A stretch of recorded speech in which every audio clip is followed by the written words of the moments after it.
Welcome back. We are so thrilled. We are beyond thrilled to have the Federal Communications Commission Chairwoman Jessica Rosenworcel join us for a fireside chat about what we can expect from the FCC in 2024. Please join me in welcoming the Chairwoman. Chairwoman Jessica Rosenworcel believes that the future belongs to the connected. She works to promote greater opportunity, accessibility, and affordability in our communication services in order to ensure that all Americans get a fair shot at 21st century success. The Chairwoman is responsible for developing policies to help extend the reach of broadband to schools, libraries, hospitals, and households across the country. Named as one of Politico's 50 Politicos to watch, the Chairwoman brings over 2 decades of communications policy experience and public service to the FCC. Please welcome Angela Seifer, NDIA's Policy Director, and Please welcome Angela Seifer, NDIA's Executive Director, and FCC Chairwoman Jessica Rosenworcel. Thank you so much for being here.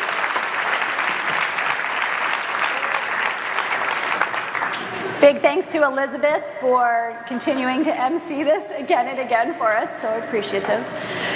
So this is a really exciting time to have the FCC Chairwoman here with us at Net Inclusion on the largest Net Inclusion ever, the largest digital equity event.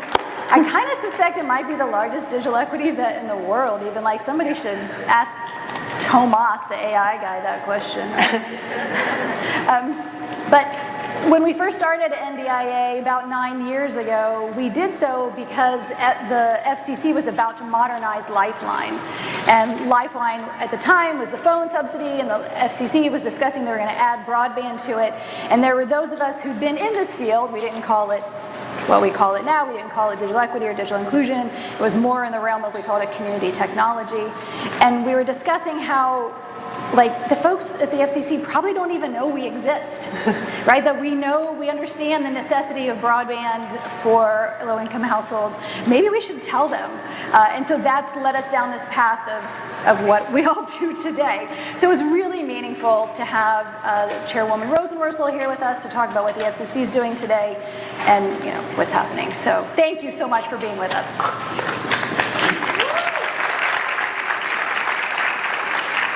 Thank you so much for having me here. Look at this room. Look at how many people are here in the snow, committed to digital inclusion and digital equity. I mean, really, it's just a testament to how important this issue is. And it's your work that's helped put it on the national policy table. Thank you. And you were doing it before it was trendy, but this issue is so important in Washington, it's so important nationally, and you're all on the front lines, and I'm just grateful for the work you have been doing and the work you're going to continue doing. Thank you. So let's start with the big elephant in the room, right? This is a group of people that cares about the Affordable Connectivity Program. If we tried a moment of silence or something, they'd probably riot, right? You would, wouldn't you? So let's just address it, how hard this has been for everybody, and get what's your state of things, what's happening right now, and if we do lose ACP, which is where we're headed right now, can we get it back? All right, you started at the easy one, didn't you? Let me just roll back and put the Affordable Connectivity Program in context. Okay. The pandemic exposed a lot of vulnerabilities in this country, and I think chief among them is the scope of our digital divide. Mm-hmm. And as horrifying as it was to see people who couldn't get connected, couldn't go to school, couldn't keep up with their friends, family, or their health care, it was ultimately gratifying to realize that in Washington, elected representatives took notice. They did. And really decided that we were going to attack the digital divide like never before. And there are 3 different types of policies that came out of that period. The first is a deployment commitment.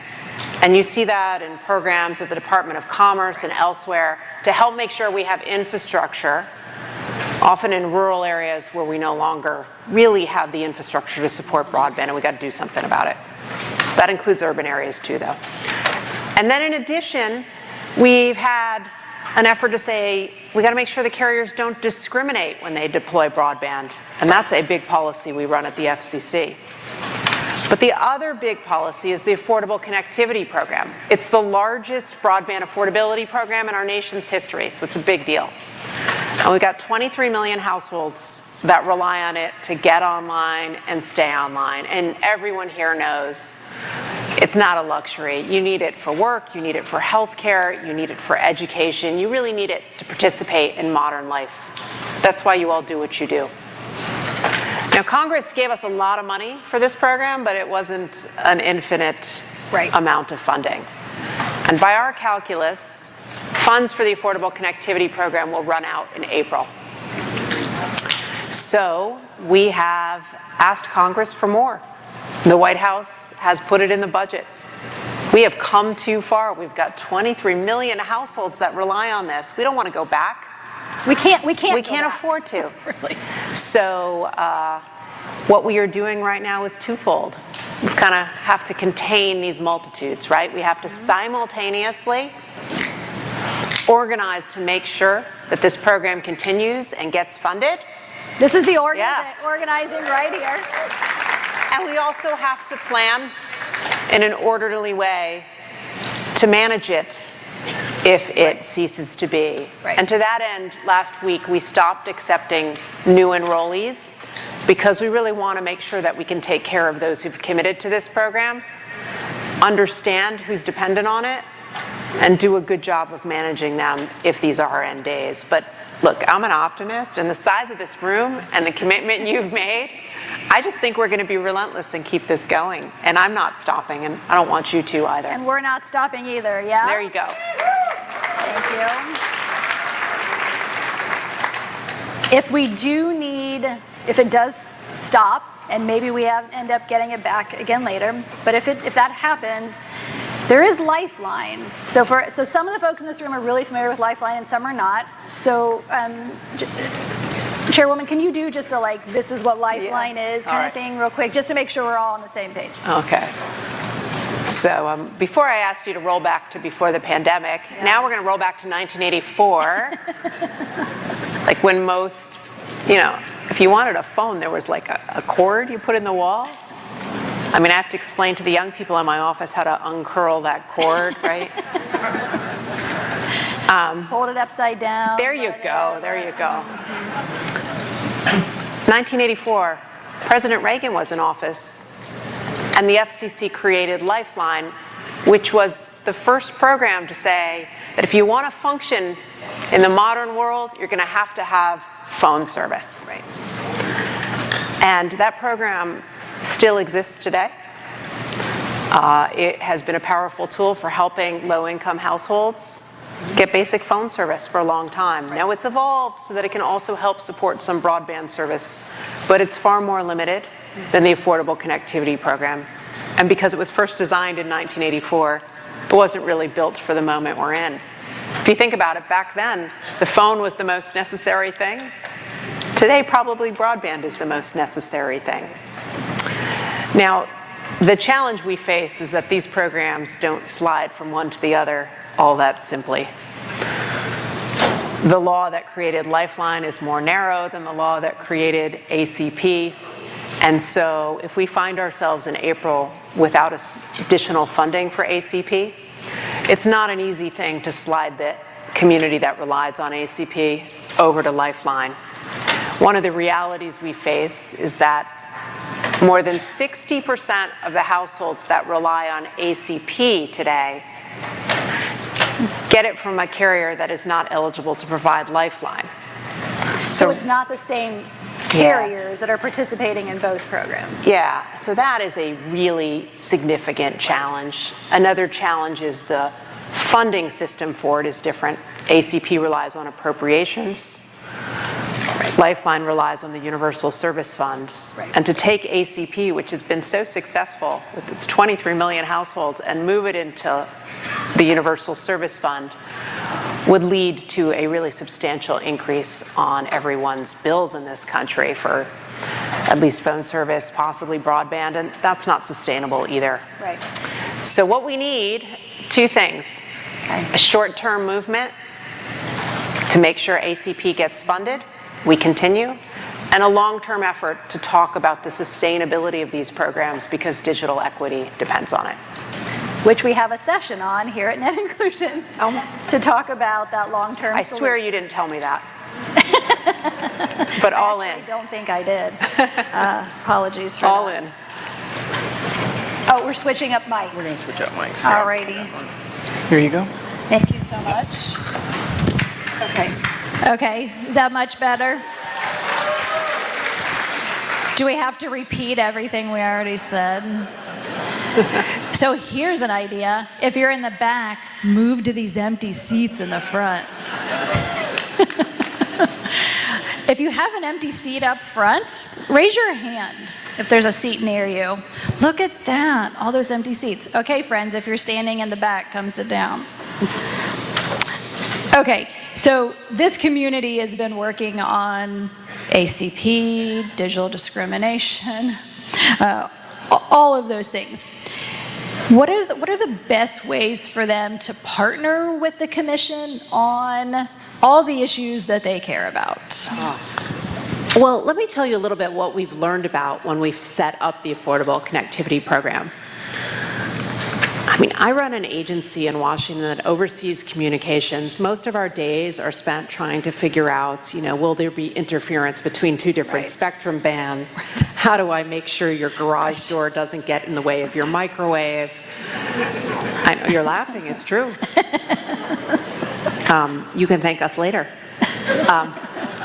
We spend a lot of time trying to figure out how we can keep broadcasting and radio in all of our markets, how we can make sure broadband gets built, how the satellites in our skies deliver new services. And so here Congress tells us, go build this big program to help with broadband affordability and reach out to the households that might need it. Yeah, that's not really our strength. But the team at the FCC absolutely rallied. We've held more than 1,000 events. We've gone around the country to talk about this in small cities and big towns with mayors, with all kinds of people who care deeply about getting their community connected. But the one thing that became clear to me when we did that is that as charming as we are in the federal government, local individuals who are trusted in their community really matter. Hey, that's you guys. We don't get the word out effectively if they just hear from us. Right. We get the word out effectively when there is an organization or an institution in their own backyard that is telling them about a program like ACP and the value of being connected. We can't replicate that trust. Mm-hmm. You have that trust. We have to tap into it. Right. Which is why, for the first time ever, the FCC did something on a bipartisan basis. We created outreach grants to make sure that you could go street by street, household by household, school by school, and tell people about this program and help get them connected. And when I look back, what an extraordinary learning it was for us at the FCC. Because if we really want to solve the digital divide, we're not going to do it sitting in our offices in Washington. We're going to have to deepen our ties to people who have trust in local communities. And so we have already built that. And again, this is something else we're not going back. It has to be a feature of all of our digital equity programs and efforts going forward. Can I tell you how meaningful it is for me to hear you say that? When we first went into those meetings at the FCC talking about Lifeline, that's what we were saying. 9 years ago, we were saying, if you're going to modernize Lifeline, you're going to need to learn from the expertise and the reality of digital inclusion programs that are on the ground in their communities. And now we've progressed to a point where NDIA has a relationship with the FCC such that we can say, we saw this FAQ on USAC's website, and we think it needs tweaked a bit. Abby, where's Abby? Where's Abby? There's Abby. So I have told this story to the chairwoman, and I'd like to tell it to you all. Abby saw language, and it came up in a working group, in the Digital Navigators working group, and they're all like, we think this is a little misleading for folks. Can this be fixed? And Abby was like, let's see if we can fix it. And so she goes to Sion. Where's Sion? There's Sion in the back. So Sion is accustomed to working with the FCC. She's a known figure over there. But Abby wasn't. So Abby talks to Sion. Sion then talks to folks at the FCC. They talk to folks at the USAC. The FAQ gets fixed. It gets improved to be more understandable by regular folks. So that's what NDIA does, and that's what you all do in partnership with the FCC. Yeah. I mean, you did say you started this 9 years ago, so we're a little slow to learn. But we got there, which is that we have to understand our effectiveness requires a partnership. And with my own team at the FCC, I said, okay, we're building what's going to be the biggest broadband affordability effort in our nation's history. If we don't get it right, 60 days after we start it, it's okay to decide to be iterative. Let's see what we can learn from people who are on the ground, with a little shoe leather, talking to people about this. And if we find things that are wrong, let's be open to fixing them. And I think that was a real shift in our sensibility here, but it has really created this culture of partnership where we feel like, you tell us what you're learning. Is this inconsistent? Is our translation going to be a problem for certain communities? Right. Is there something here that could be simplified so that when you explain it to people, you're more likely to get them to sign up? And all of those learnings have been valuable, and just creating a culture of understanding that your insights can improve this program. It's different than what came before. And again, it's one of those things I want to make sure we continue going forward. Awesome. So as we all keep fighting for either continuation of ACP, or if we don't have that, something that's probably called something else that is a broadband subsidy, that what we have built is that relationship, and that's not going away. And I really love how you're framing that we're not going to lose that, and we're not going to lose this idea that we have to help people with the cost of their broadband service.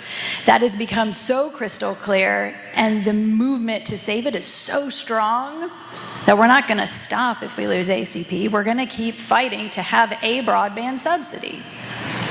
Absolutely. And we were talking beforehand, we just did a survey with an organization that's related to the FCC called the Universal Service Administrative Company. But it's about how ACP is being used. And when we tell these stories about the power of this program, some of that data is really valuable for NDIA and everyone here. We learned that 81% of the households with parents with kids in school who are on ACP are concerned about the loss of it and how it will affect their kids' education. We learned that 75% of the households, I believe, have used it at some point for telemedicine appointments. These are really extraordinary numbers that demonstrate with incredible clarity just how important it is to stay connected in modern life, and really how dangerous it is to threaten those households with disconnection. Absolutely, thank you. We're going to do a couple questions from the audience. I think Aaron has a mic over here, yeah? David Keys, one of the, I don't know, is it appropriate to say parents of the Digital Equity Act? Is that? Okay, David, let's hear it. What you got? Great. Commissioner, thanks so much for being here, and kudos to the Commission and all the staff for ramping up for ACP and all that you've been doing. So just a shout out first on all that. Just kind of a two-part question. So given what's happening with ACP, the outreach grants, universal service, and then the upcoming broadband nutrition labels also. I was interested in kind of hearing from you then, you've talked about this a little bit, about what do you see as the path forward towards the sustainable digital equity programming and these partnerships with folks like this in the room and the outreach grants. So, I mean, we're about to suffer a bit from the stopping of the outreach grants, for instance, because we lose trust in community, we lose that capacity that's been built. So what do you see as kind of that path forward? Is there an opportunity for sustainable funds through Spectrum? And how can we also support you on that path forward? All right, that's a lot. Let me start with, I wouldn't have scripted it this way if I had the magic wand and the pen. But I think we have to divide our efforts going forward into two buckets. The first is in the very short term, continuing to tell the story of how effective this program has been. We have bipartisan legislation in both the Senate and the House to support the extension and continued funding of this program. In a world where bipartisan legislation is hard to come by, I think that's a really substantial statement about the power of what we've created. So I just urge you to get involved and pay attention, because, look, I'm an impatient optimist, and I believe we just got to be a little relentless and keep talking about the good this program does, because we can't go back now. And in the short term, in that first bucket, focus on getting additional funding. And then I think the second bucket is really talking about the long term, because we have to make a long-term commitment to digital equity, not just occasional grants and discrete outreach efforts. We've got to say that this is part of our nation's digital agenda in the 21st century. Every household connected, everyone, everywhere, including those households and communities that have historically been underserved and overlooked. And if we do that, we're going to have a conversation about updating some elements of the Communications Act, rethinking what universal service means. But to me, that's not the immediate conversation we need to have. The immediate one is about getting funding right now so that the good this program has established can continue, and that we don't have the kind of interruption that Angela was referencing. We've just come too far to go back now. Thank you. Aaron, do we have one more question? Where is it at? Okay, do you have a mic with you? Good afternoon. My name is Frances Goley, and I'm representing the Shoshone-Bannock tribes from southeastern Idaho. And I'm honored to have this time with you. I'm honored to ask the questions on behalf of tribal nations all over the U.S. So, Indigenous digital sovereignty is both the information and the physical means by which that information transfers, governed by communities' policies and codes that control the data infrastructure and network. All tribal nations are fighting to uphold their sovereignty. As we continue this important work, external ISPs are building through tribal lands without permission from tribal nations. Many tribes are advocating for better consultation with the mapping process and gaining priority with spectrum priority windows. We need the FCC to do a better at advocating and putting tribal nations first in an effort to uphold our tribal sovereignty. So my question is, how is the FCC working to better acknowledge and uphold tribal sovereignty of the tribal nations? Thank you.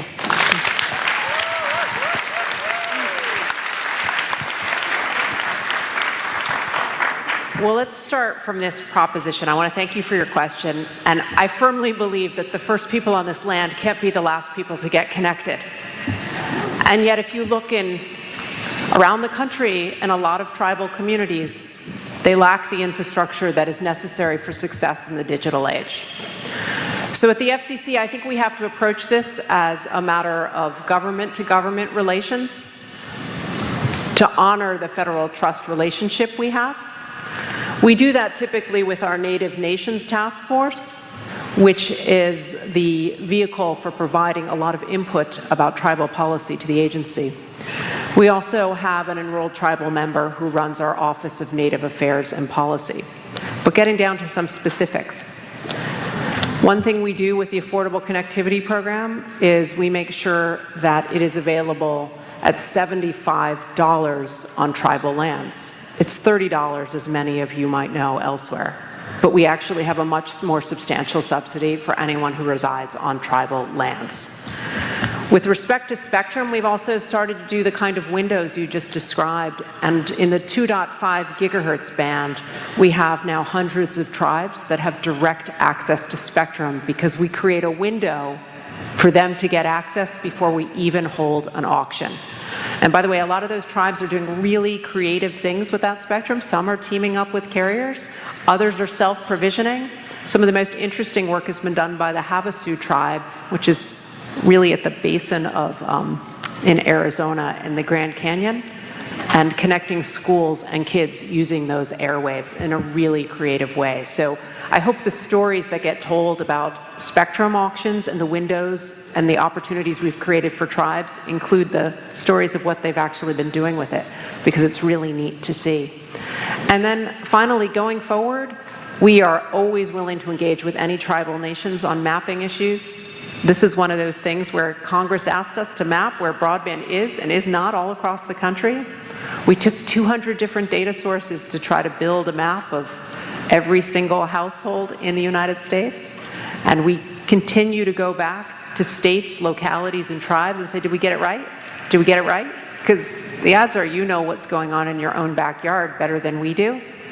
And I just want to make clear that that kind of engagement is available all the time, and we'd be happy to walk through our mapping tools for any tribal leadership or any tribal community, because I think it's really, really important to make sure that your input is reflected in our national data about the state of broadband all across the United States.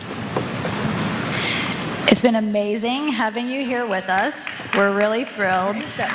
Sometimes when NDIA submits comments, we don't always get what we want, but I feel like we have a respectful relationship now, and so that progress, the fact that we're there, is really, really meaningful, and that the staff at the FCC, we can have these kinds of conversations. So it means a lot to me, and it means a lot to the folks here that you are here with us and that you see them. So thank you.